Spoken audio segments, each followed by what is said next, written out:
ngaruh. Ini Gus Dur ini apaan gitu. Iya. Sampai saya tanya sama Mbah Yai waktu itu, Mbah, Gus Dur tuh kiai beneran apa bukan sih? Iya. Karena kita harus menghadapi sabdon dalem yang itu nggak ada buktinya. Iya. Bener. Iya kan? Nggih. Ini dukun juga.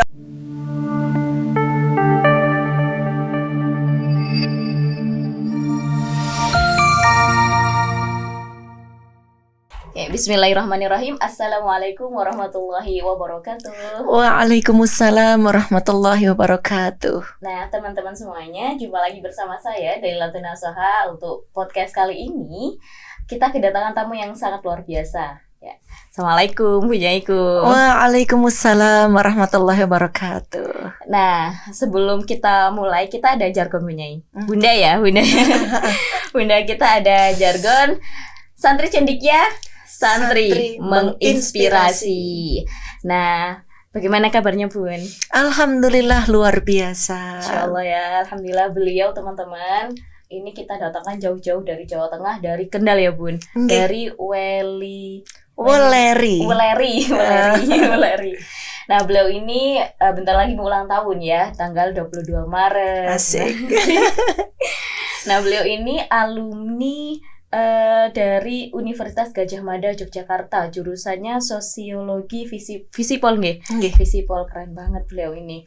Nah, bagaimana profil beliau nanti kita kulik-kulik sebagaimana yang pengen kita tahu gitu ya. Sebelumnya biar Bunda yang memperkenalkan diri secara singkat kepada diri semuanya. Monggo Bunda. Terima kasih semuanya. Assalamualaikum warahmatullahi wabarakatuh. Waalaikumsalam. Saya Sunia Ruhama Habiballah, biasa dipanggil Sunia.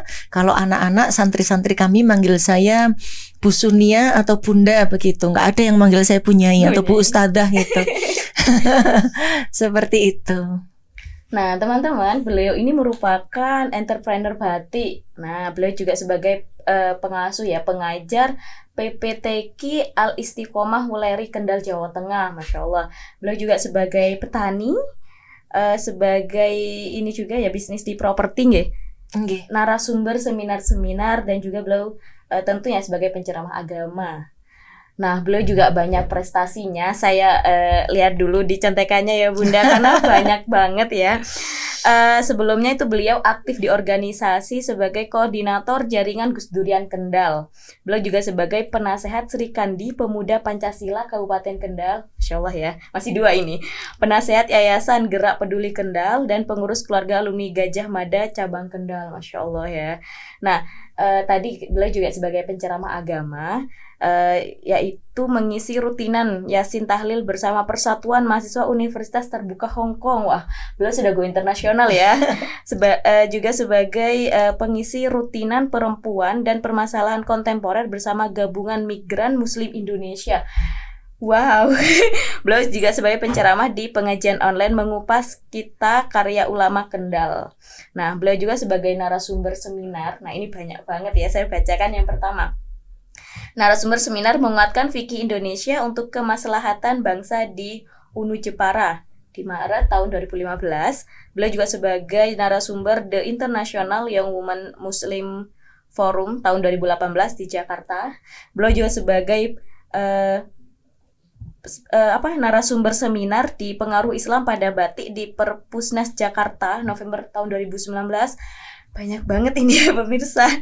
Sebagai narasumber di pelatihan urban farming Koalisi Perempuan Indonesia Agustus sampai September 2020, ini baru ya. Beliau juga sebagai narasumber seminar Indahnya Kebersamaan dalam Keberagaman di Grobogan Desember 2020. Beliau juga sebagai pengisi seminar online Basurek Kain Bermakna bersama Asosiasi Pengrajin dan Pengusaha Batik Indonesia tahun 2021 Januari kemarin. Masya Allah, banyak dan lain-lainnya kayak gitu ya. Sebelumnya kita sapa dulu ya, karena mulai tadi kita bacakan CV yang sangat luar biasa. Bunda, sehat Bunda? Alhamdulillah ya. Bunda, luar biasa. Teman-teman kan semuanya ya, ini sudah tahu kalau podcast kita merupakan podcast yang basicnya adalah santri. Nah, sebelum kita mengulik-ngulik dan kita mengambil ilmunya Bunda ya, kita tanya dulu pengalaman atau perjalanan Bunda hingga menjadi seorang santri seperti apa, Bunda? Kalau seperti itu memang kita nggak bisa memilih karena kita berada di lingkungan santri memang dari kecil gitu. Jadi itu bukan pilihan. Itu memang sudah jatahnya seperti itu dari sononya. Malah keharusan ya, Bu? Iya, sudah keharusan. Jadi kami semua sekeluarga dari generasi-generasi kita sebelumnya itu memang sudah santri begitu. Nah, lantas ketika menyantri itu Bunda mungkin ada kayak pengalaman apa yang tidak bisa dilupakan hingga saat ini? Mungkin ada pengalaman yang sangat luar biasa seperti apa, Bunda? Oh ya, saya kira mungkin luar biasa ketika itu kita rasakan, tapi ketika kita berbagi dengan santri yang lain, halah podo wae kan seperti itu. Tapi ketika kita berbicara di depan banyak orang yang tidak ngerti dunia santri, itu mereka terbengong-bengong. Bagaimana di usia kita yang masih sangat dini, itu kita sudah harus lepas dari keluarga, harus setengah mandiri, harus mampu menyelesaikan berbagai macam persoalan tanpa campur tangan orang tua. Itu saya kira intinya seperti itu nggih. Kalau santri, karena saya sudah nyantri, saya lahirnya di Kendal, saya sampai umur 9 tahun di Kendal. Setelah umur 9 tahun saya dilempar. Dibuang untuk untuk dipersiapkan menjadi ini ya. Sama orang tua saya itu ke Jogja. Dari Kendal langsung ke Jogja. Sebelumnya saya juga belajar dulu ya dengan kiai-kiai kampung, termasuk juga di cikal bakalnya Pondok Pesantren Al Istiqomah. Waktu itu masih diasuh langsung oleh guru mulia kita Simbah Kiai Haji Imam Ahmad Tauhid Allah yarham. Lalu kan tadi pengalamannya seperti ya umumnya santri ngoten kan nggih. Lantas ada prinsip apa yang Bunda pegang selama menjadi santri terus dipegang sampai saat ini? Mungkin prinsip apa dan diterapkan hingga saat Sederhana ini? Saja, ngistoaken dawuh. Gitu. Nah, teman-teman masih banyak yang nggak paham itu ngistoaken dawuh itu apa? Nah, kita ngistoaken dawuh itu kita pasrah sepenuhnya dengan guru kita, mursyiduna wa murabbi ruhina. Itu prinsipnya seperti itu. Dan alhamdulillah nggak pernah salah sih gitu. Pengalaman saya nggak tahu kalau orang lain gitu. Nah, beliau juga teman-teman ya, beliau ini juga sebagai santri Mbah Wali Gus Dur kayak gitu. Nah, pertanyaannya seperti ini, Bun. Apa sih yang membuat kita ini atau Bunda sendiri secara pribadi ya, apakah itu kayak julukan menjadi santri Gus Dur atau seperti apa? Kalau kami ini memang benar-benar belajar dari beliau langsung. Cuma jangan dibayangkan caranya seperti pondok pesantren seperti itu. Karena salah satu keunikan dari cara mengajarnya Mbah Wali Gus Dur itu yang belum atau tidak pernah saya lihat sebelumnya adalah beliau itu mampu menyesuaikan dengan siapa yang dihadapi. Jadi bukan kita datang ke kiai kemudian kita mengikuti metodologi dari kiai tersebut. Tetapi kalau Mbah Wali Gus Dur kebalikannya. Beliau yang menyesuaikan. Beliau menyesuaikan dan sangat bisa. Dulu kami tidak menyadari, baru setelah beliau berpulang ketika kita ketemu dengan santri-santrinya beliau, itu ternyata ceritanya beda-beda semua. Itu luar biasa.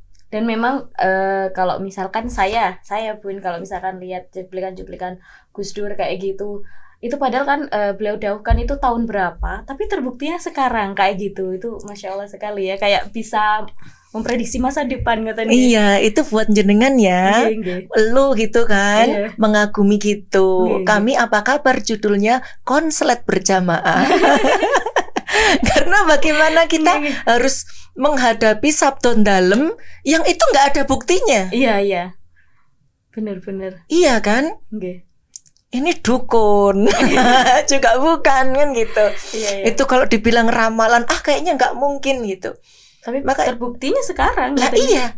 Maka beruntunglah panjenengan yang hanya mendapatkan katanya atau cuplikan dari video beliau langsung atau dari santri-santrinya beliau. Yang jelas santri-santrinya sendiri pada konslet zaman itu. Sampai kayak gini. Iya, banget. Berarti kayak bentuk dari akun Gus Dur itu seperti apa, Bunda? Kalau saya nderek ke beliau, niku disesuaikan dengan kondisinya. Karena waktu itu saya tinggalnya di Jakarta, maka biasanya saya ngikutin beliau itu ketika misalnya sesekali ada di Ciganjur, sesekali di PBNU, sesekali di Wahid Institute. Kemudian sesekali ada di Radio 68H, sesekali ada di beberapa seminar, kadang-kadang di Universitas Paramadina, kemudian pernah juga di Gramedia, kemudian di berbagai macam tempat kayak misalnya tempat-tempat yang universitas-universitas gitu. Itu cara kami belajar dengan beliau, termasuk kalau ada hal-hal yang cukup private kita bisa sowan beliau ke PBNU, karena kita juga sedikit banyak ya ada bantu-bantu juga gitu kan, secara fisik sekalian kita belajar. Masya Allah, berarti kan langsung bertatap muka dengan Gus Dur ya. Apalagi generasi saya kan belum nggak ngalami, tapi masih dapat ininya, kayak dampaknya kok. Lihat aja udah kayak apalagi yang bertemu langsung ngoten kan. Terus kalau menurut Bunda sendiri apa sih yang sebagai kayak bagaimana sih caranya biar kita menjadi santri Gus Dur sedangkan beliau sudah sedo, itu seperti apa? Menjadi santri Gus Dur itu mudah sekali. Sebenarnya mudah sekali. Syaratnya satu. Apa? Beliau meninggalkan warisan yang luar biasa, dan itu namanya cinta kasih. Memanusiakan manusia. Jadi kalau kita mampu seperti itu, nggak mampu nggak apa-apa juga sih kan gitu. Berproses. Nanti kita akan mudah sekali menggali nilai-nilai itu. Kemudian ini Bunda, kan kita tahu semuanya bagaimana sosok Gus Dur ngoten kan. Terus terbuktinya setelah beliau itu sudah sedo dan lain sebagainya. Mungkin menurut Bunda seperti ini. Perjuangan Gus Dur itu yang seperti apa sih yang masih bisa yang sangat relevan dengan kehidupan kita saat ini sehingga kita bisa kayak harus kayak gini gitu, seperti apa Bun? Kalau secara umum intinya kemanusiaan itu tadi. Tapi kalau kita pengen praktek itu minimal ada 3 hal. Yang pertama, kita tahu bahwa Mbah Wali Gus Dur itu disaksikan bahwa beliau bagian dari alladzina yang zuruna ilal ummah bi'ainir rahmah. Ini aku tak dalil ben dikira koyo ibunya tenan. Ya teman-teman. Bahwa Mbah Wali Gus Dur itu bagian dari orang-orang yang mampu memandang orang lain dengan pandangan kasih sayang. Maka kita mulai itu dari diri kita, dengan memandang orang-orang yang di sekitar kita dengan pandangan kasih sayang. Yang kedua, beliau mempersiapkan kita itu untuk berlaku universal. Lah, supaya kita ini mampu berlaku universal, kita ini kalau bisa jangan suka berkonflik, beda pendapat nggak apa-apa. Kalau bahasa Jawanya rukunlah dengan siapapun. Karena perbedaan itu sunnatullah. Yang kedua itu. Kemudian yang ketiga, mari kita pakai privilege kita masing-masing untuk menolong mereka yang membutuhkan. Menolong sesama. Seperti itu. Jadi kalau misalnya kita punya privilege, karena saya santri gitu sambil merem aja bisa dong baca Quran kan begitu. Nah itu adalah suatu privilege. Hal yang kecil, maka mari kita tularkan kemampuan itu, nggak usah komersil gitu. Kemudian kalau misalnya Anda nih jenengan mahasiswa kan, apalagi misalnya di hukum, bagian hukum atau di bagian apa gitu, gunakanlah itu untuk membela mereka yang tertindas. Atau kalau misalnya saya orang Jawa di tempat tinggal Jawa mayoritas gitu, mari kita gunakan kejawaan kita untuk merangkul orang-orang non Jawa yang kadang-kadang mendapatkan perlakuan tidak semestinya. Kalau kita Muslim, kita hidup di tempat yang mayoritas Muslim, maka mari kita gunakan kemusliman kita untuk melindungi mereka yang tertindas karena keyakinannya. Itu 3 hal yang Masya Allah, kayak aplikasinya. Kayak kesimpulannya lebih bisa menyesuaikan dan menempatkan diri. Yes. Masya Allah, keren sekali. Terus ini kan kita tahu sendiri nih Bun, ini kita sudah NU ya. saya NU, Bunda sangat NU kayak gitu ya. Mbah buyutku sudah NU tuh, beliau generasi pertama yang menerima NU, si Mbah buyut kami. Kalau ini kan kita sudah menyongsong abad kedua NU. Menurut Bunda ada nggak sih tantangan tersendiri?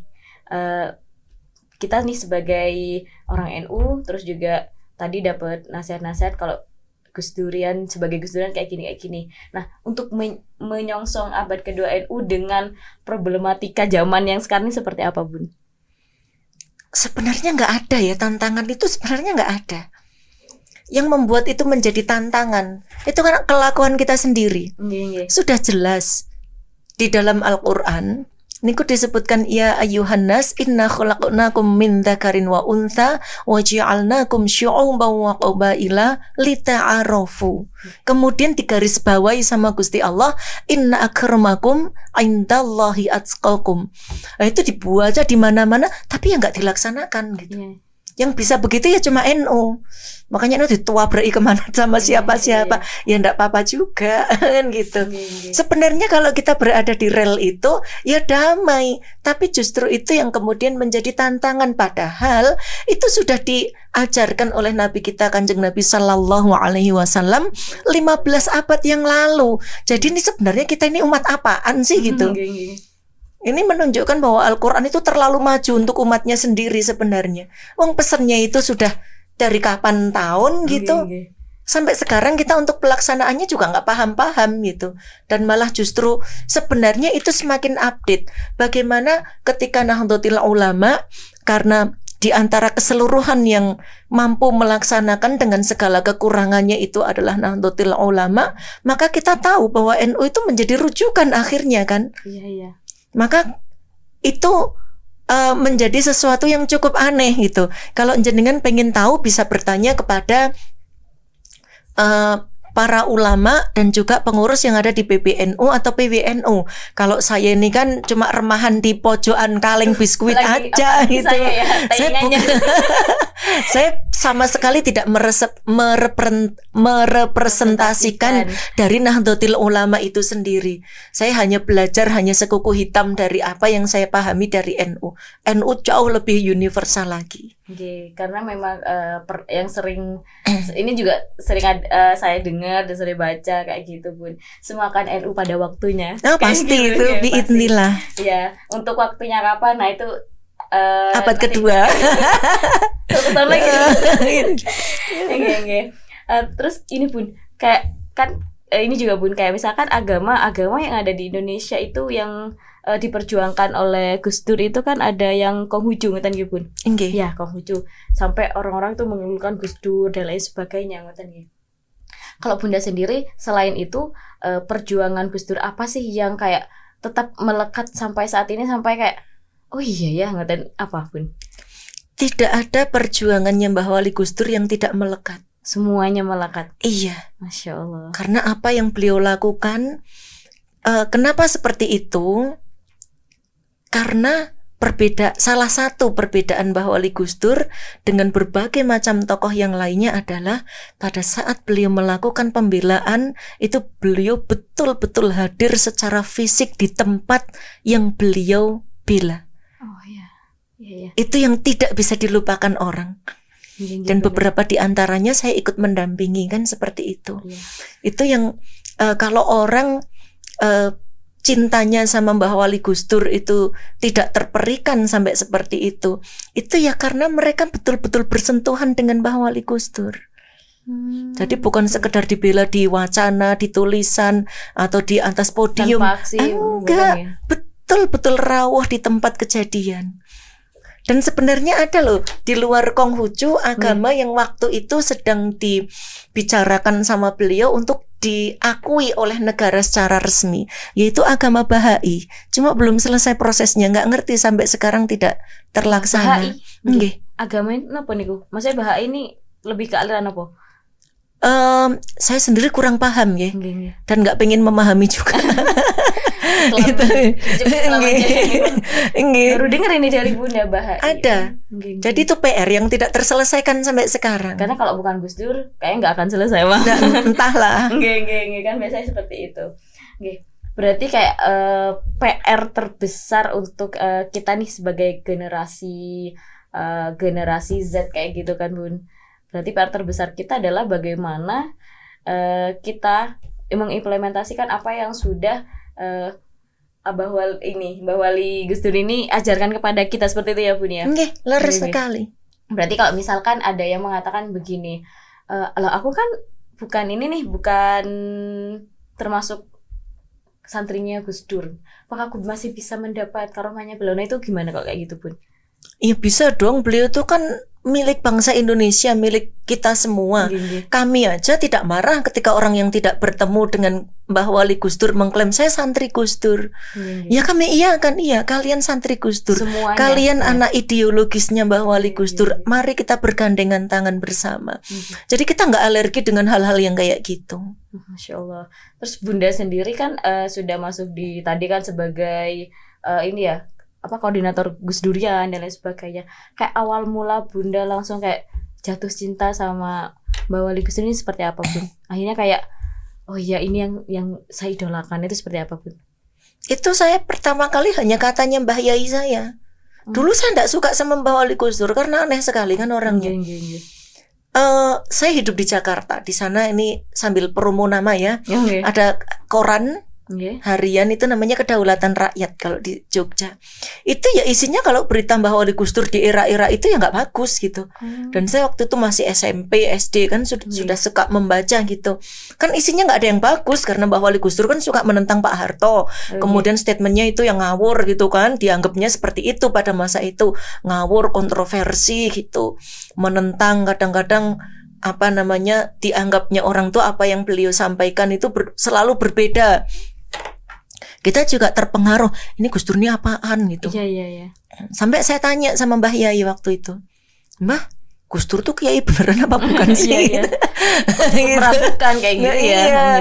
Lah iya, emang kenapa gitu?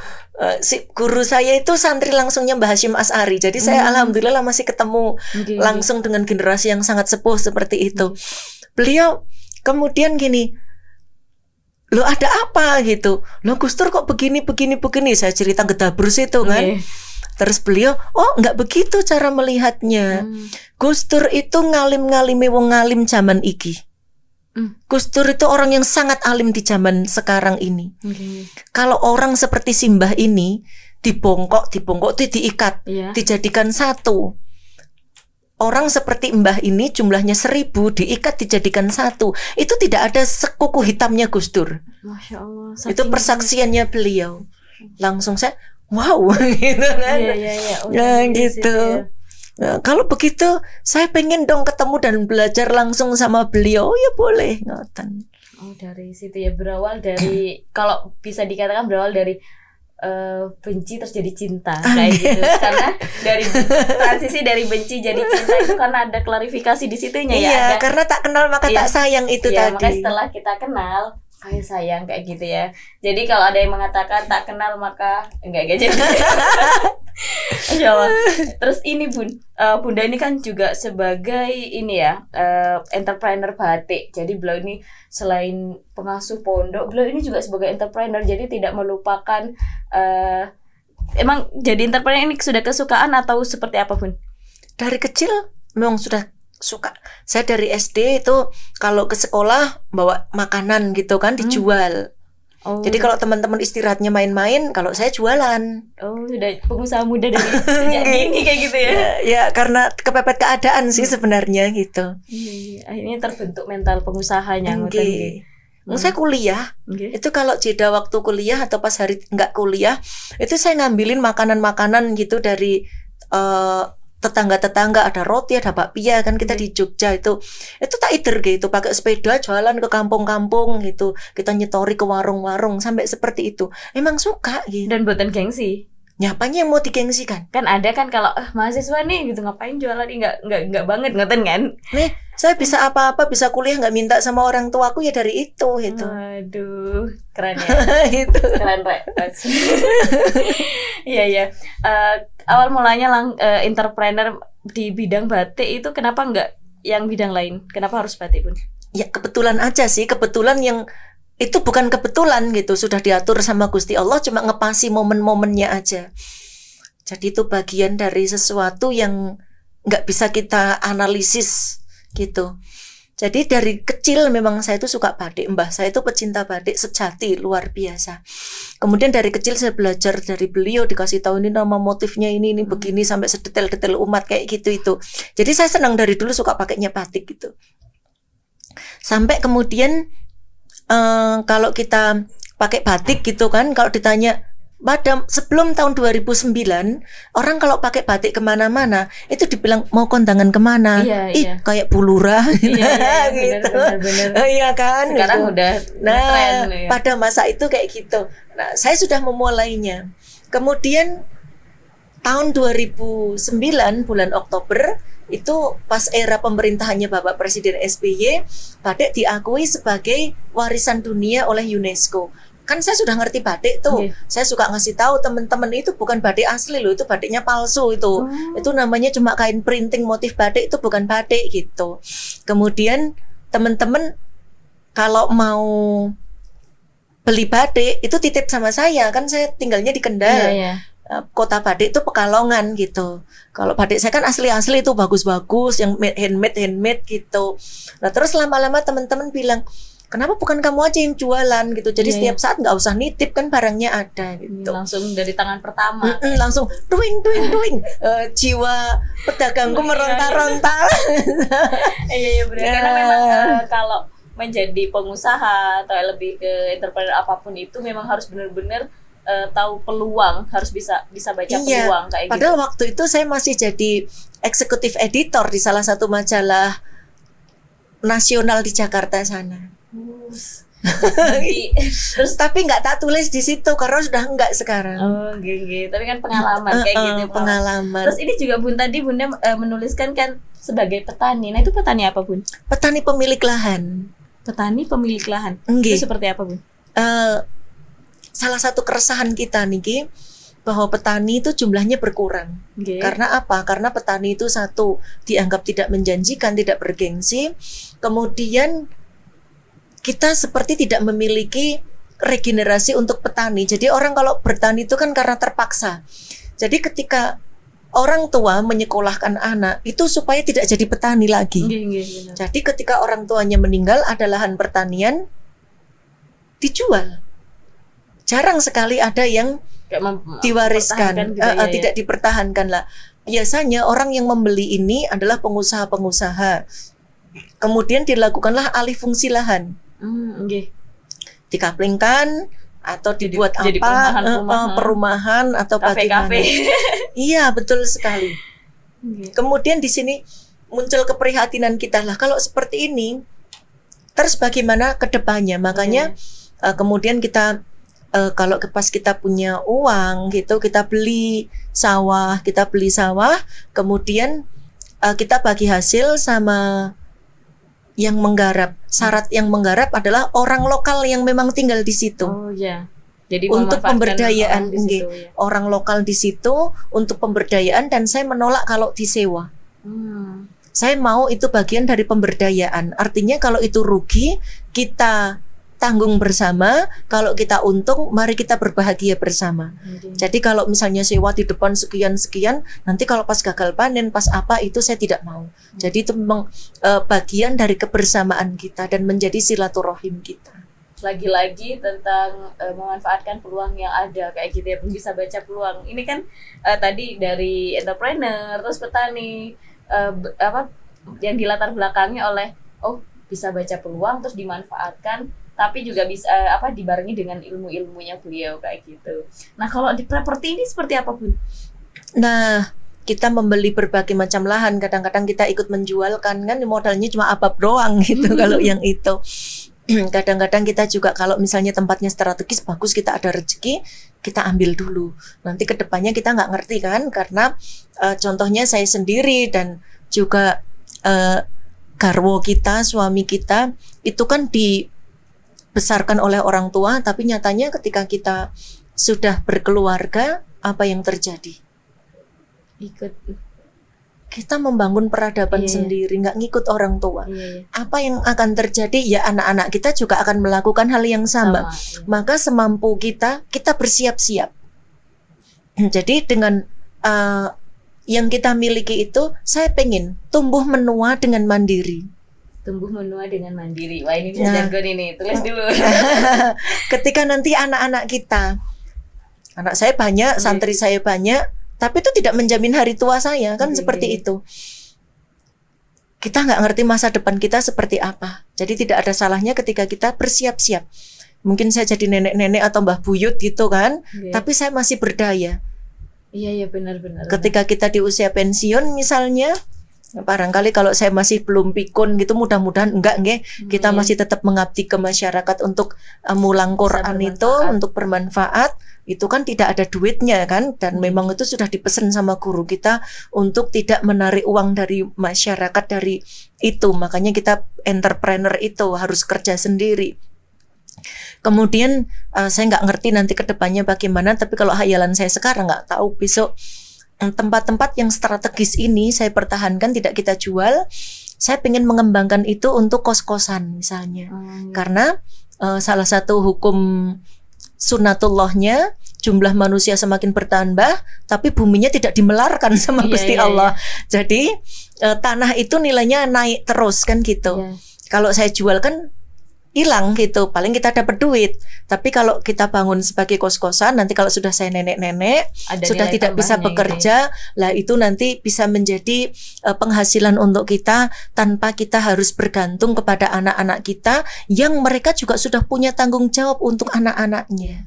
Berarti mandiri sejak dini kayak gitu. Seperti sejak itu. Dini banget sudah mempersiapkan beliau, Masya Allah ya. Ini yang patut kita teladani ya teman-teman semuanya. Nah, dan ini juga teman-teman perlu diketahui, beliau kan juga sebagai narasumber internasional ya.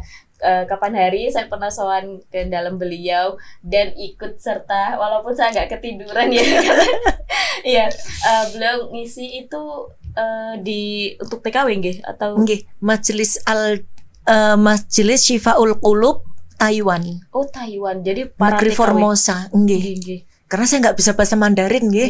Jadi kalau misalnya dikersake untuk bahasa Mandarin ya saya nggak bisa, kecuali ada interpreternya. Ya kayak cuma bilang Sheshe gitu aja. Wah ini sama Sheshe. Iya, wah ini ya. Sama kemarin Gongsi Facai.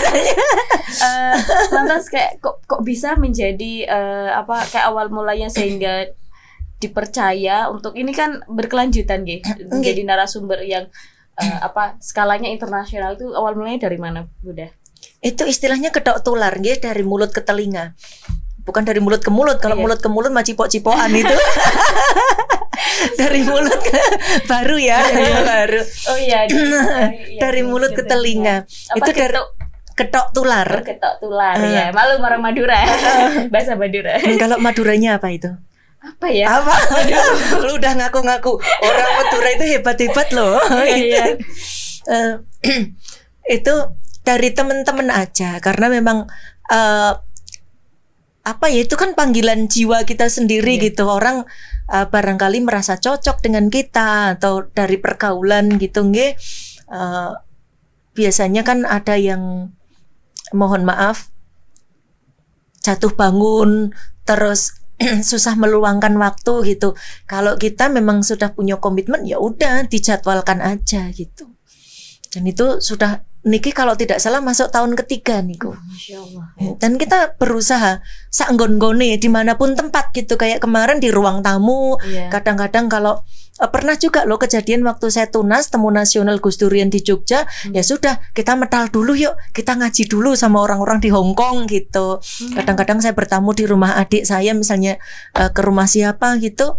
Sebentar ya, saya tak numpang ngaji dulu. Ya udah, kita ngaji aja di situ. Paling kan 1,5 jam, setelah itu kan selesai, kita bisa ngobrol asik lagi gitu. Jadi kalau kita dibawa woles aja gitu, sehingga santuy. Santuy gitu. Jadi nggak perlu dibahas sampai itu membebani pikiran kita. Pernah nggak Bunda, Titi kan tadi kan Bunda nih banyak nih ya sebagai pengasuh pondok juga, iya, penceramah internasional juga, iya, entrepreneur juga, iya, petani juga, iya, bisnis-bisnis yang lain juga. Kayak Bunda nih yang mengambil semuanya ya kayak gitu. Enggak juga. Masih banyak nganggurnya.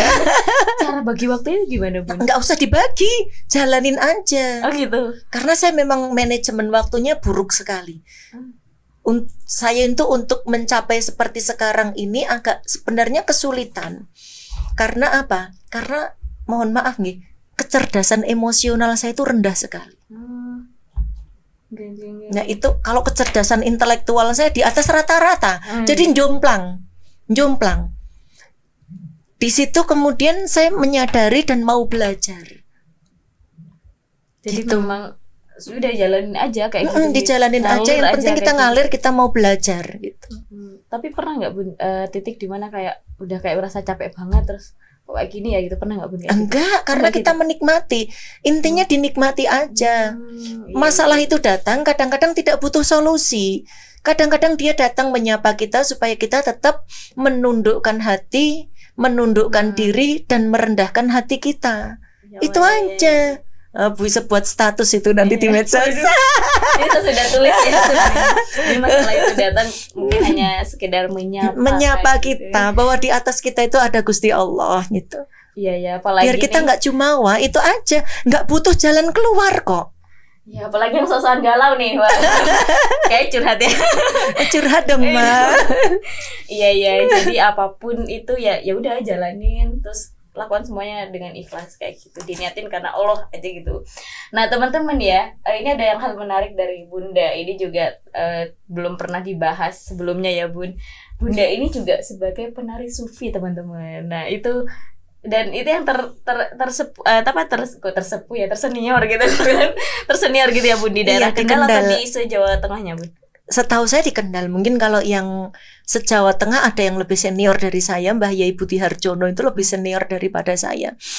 Lah menari sufi niku sebenarnya saya sudah tahu sejak lama dan bisa, cuma kan karena kita nggak begitu paham gitu, ya sudah gitu-gitu aja. Baru setelah kita ngaji bahwa itu termasuk thorikohnya Sayyidina Jalaluddin Rumi gitu. Kemudian ada yang lebih senior lagi, yaitu Bunda Robiah Al-Adawiyah Al-Basri, seperti itu. Ternyata sanadnya nyambung ke Sayyidina Abu Bakar As-Siddiq dalam hal ini gitu.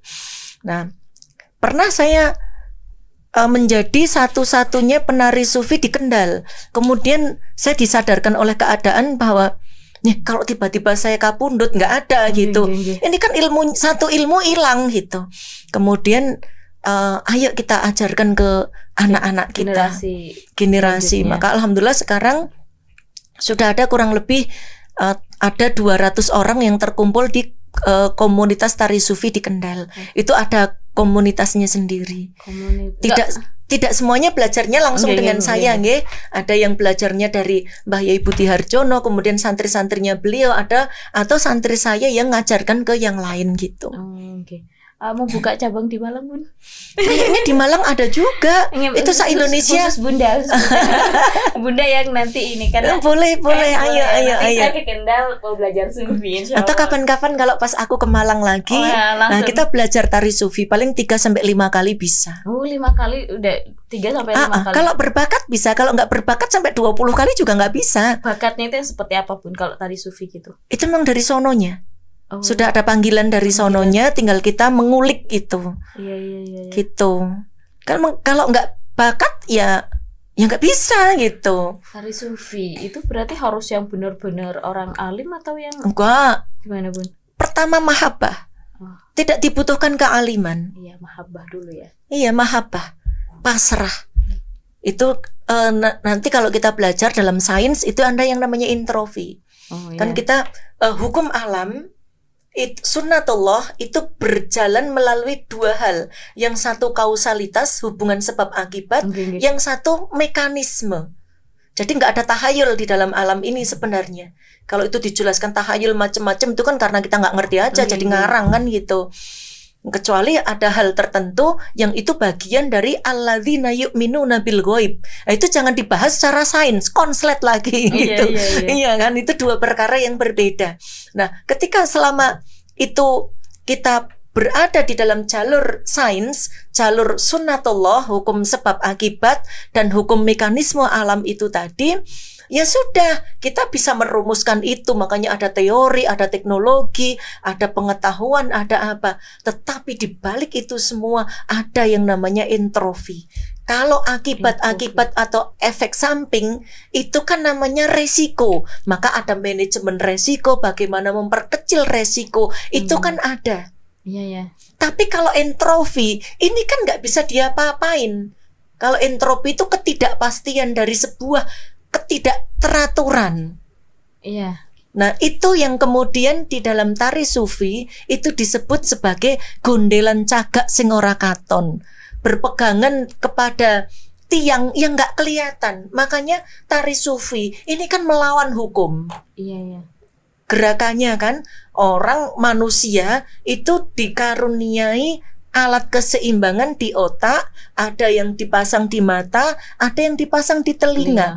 Begitu kita muter, itu keseimbangannya rusak semua. Tapi ketika kita pasrah, kita mahabbah, maka kita walaupun muter-muter ya nggak jatuh. Iya ya. Gitu. Setelah pas kamu muter-muter langsung itu buat yang nggak berbakat ya. Jadi, langsung sekali muter langsung ambruk. Itu simbol-simbolnya seperti itu.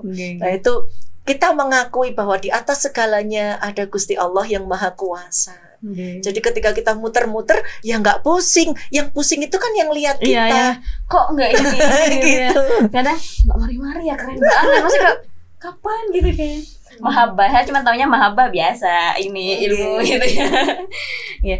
Terus gini Bun, kalau kita nih anak muda kayak gitu ya Bun, saya merasa muda banget ya, walaupun saya juga baru kemarin 17. Tapi plusnya banyak, 17 plus banyak kayak gitu. Kita nih sebagai anak muda yang kadang kan kalau saya sendiri itu kan malas yang ribet-ribet gitu Bun.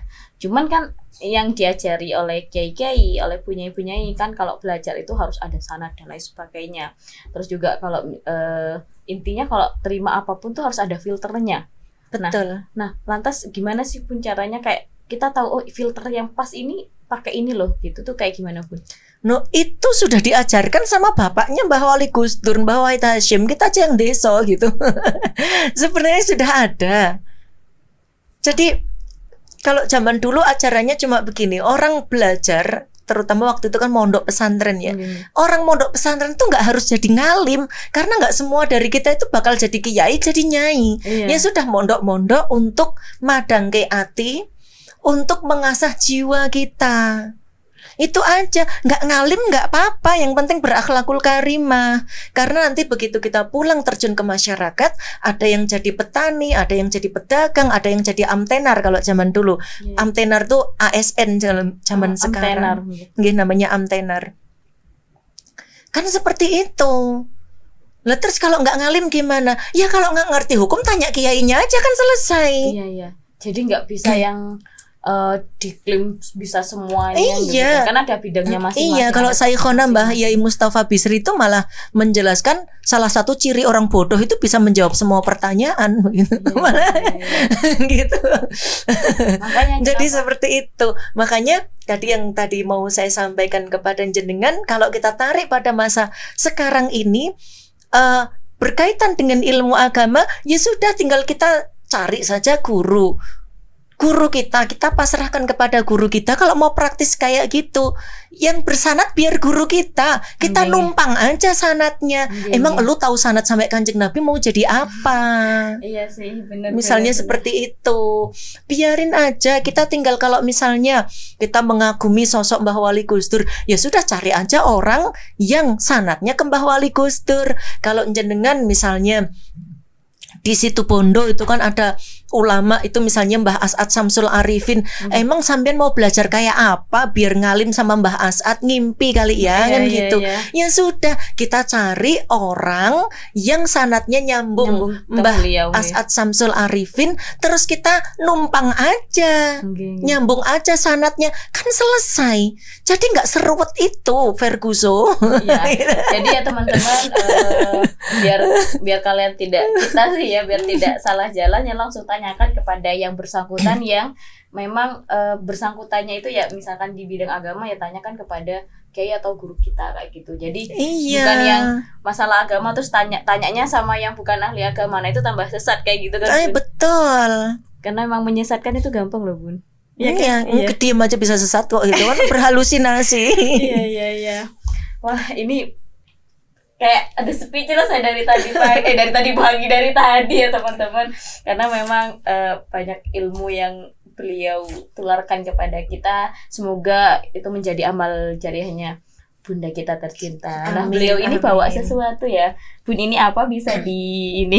Ini kemarin pas pandemi kan kita semuanya mati gaya gitu ya. Waktu itu kita menjalani lockdown, mati gaya lockdown, jadi generasi rebahan.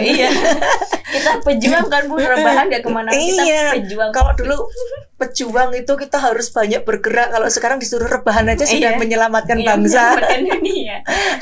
Seperti itu. Nah, pada saat kita rebahan ini,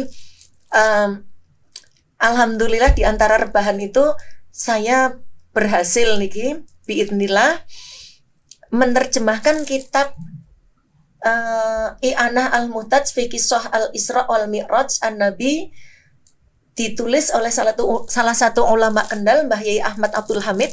Mbah Yai Ahmad Abdul Hamid niki juga salah satu gurunya Mbah Wali Gusdur yang ada di Kendal. Itu saya terjemahkan ke dalam bahasa Indonesia dan tulisan Indonesia di sini. Ini dijual bebas atau gimana Bun? Sebenarnya dijual bebas, tapi nggak ngerti pemasarannya gimana. Nanti kalau misalnya ada yang mau, saya hubungkan dengan yang memasarkan saja.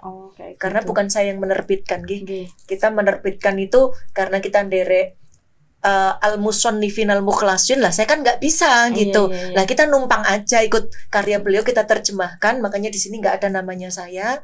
Nah, ini sebagai simbol, mudah-mudahan kita bisa ikut dalam barisan al-musannifin al-mukhlasin. Karena saya tidak memiliki kemampuan untuk itu, tapi saya bisa nderek menerjemahkan itu.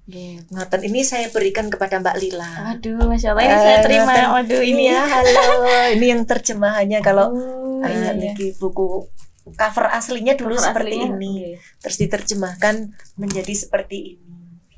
Nanti kalau misalnya pengen tahu, tanya sama Mbak Lila, nanti kita hubungkan dengan beliau yang menerbitkan ini. Nanti bisa DM atau Bunda ini punya sosial media loh teman-teman. Ntar ya Bun, saya liatin ininya Bunda. Nah, Bunda ini juga tidak ketinggalan zaman teman-teman. Jadi beliau ini punya Facebooknya itu Sunia Ruhama, sama beliau juga punya Instagram. Nah, selebgram gitu ya Bun? Enggak juga.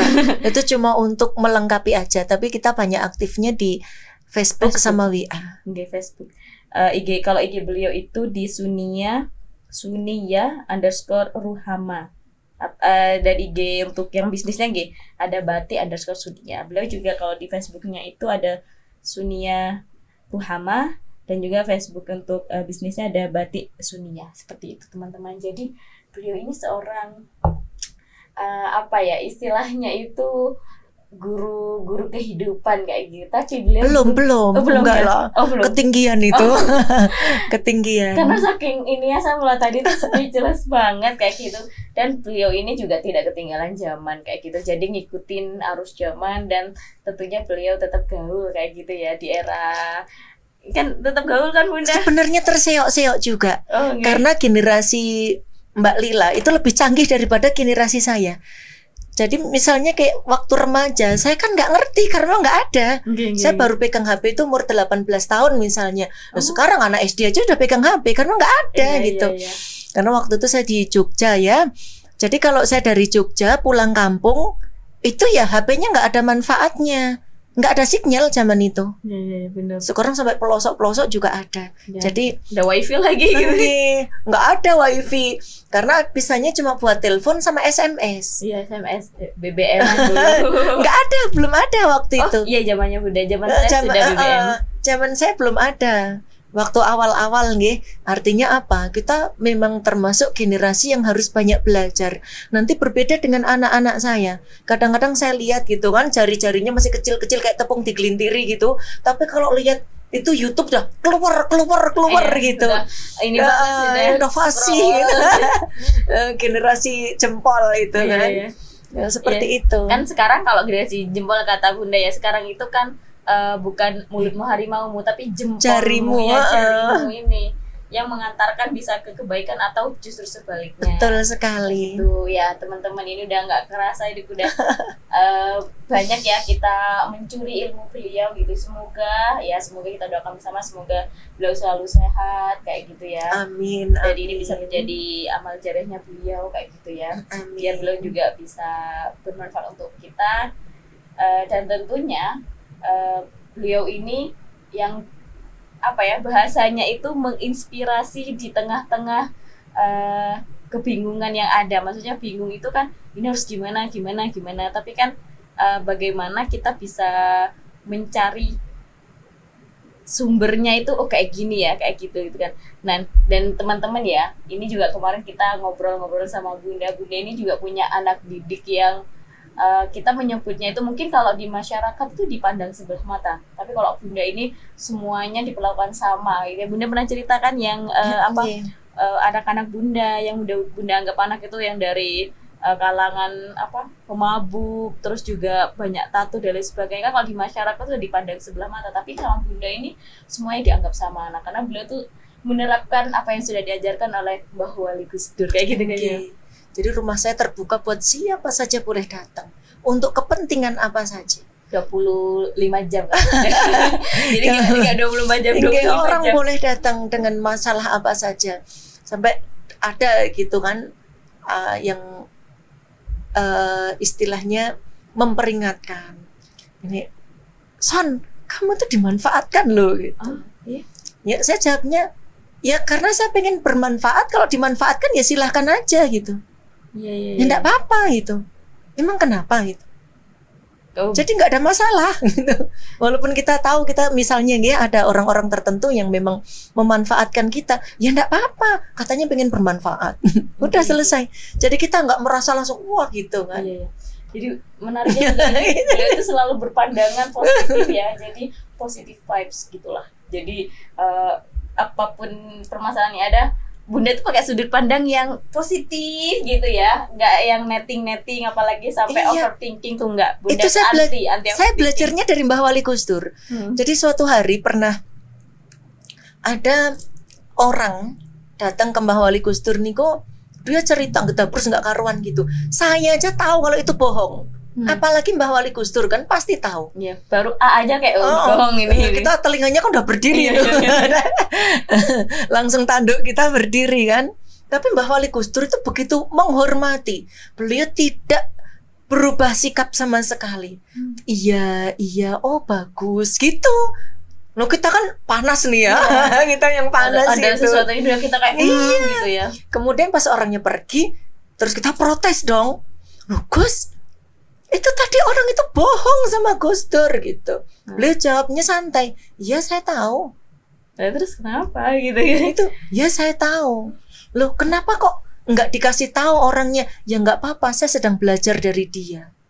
Loh belajar apaan Gus gitu?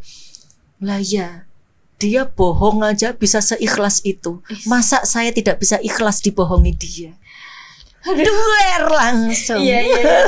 Itu. Keren banget. Ini sepertinya kalau kita ngobrolin tentang Mbah Wali Gus Dur kayak panjang banget karena emang nggak ada habisnya kayak gitu ya. Betul. Keren banget gitu ya teman-teman. Itu. Makanya saya nggak berani apa-apa sedikit marah, kemudian melihat sesuatu dari sudut pandang yang bisa memunculkan kita menjadi tidak suka dengan seseorang. Saya nggak berani karena itu tidak pernah dicontohkan oleh beliau dan guru-guru saya yang lainnya. Iya. Insya Allah sekali ya itu ya teman-teman ya. Jadi kayaknya kalau misalkan saya ambil kesimpulan, semuanya itu sudah menjadi kesimpulan ya, sudah kita bisa menarik benang merah sendiri kayak gitu. Cuman yang melekat di saya itu tadi, masalah itu datang kadang bukan untuk menambah beban kita, tapi justru kayak menyadarkan kita bahwasanya tetap Allah yang akan menjadi tujuan kita, seperti itu ya. Terima kasih Bunda. Sama-sama. Barakallah. Terima kasih ya teman-teman. Jangan lupa like, comment, share ya, share ke semuanya ya, biar tahu bahwasanya obrolan kita ini isinya daging semua gitu ya. Katanya kan daging semua. Terima kasih semuanya. Nanti kalau ada yang bilang tapi saya vegetarian gitu gimana?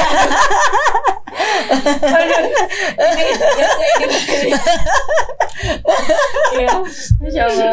Terima kasih ya teman-teman. Sampai jumpa di next agenda. Dadah. Assalamualaikum warahmatullahi wabarakatuh. Waalaikumsalam warahmatullahi wabarakatuh. Assalamualaikum ya.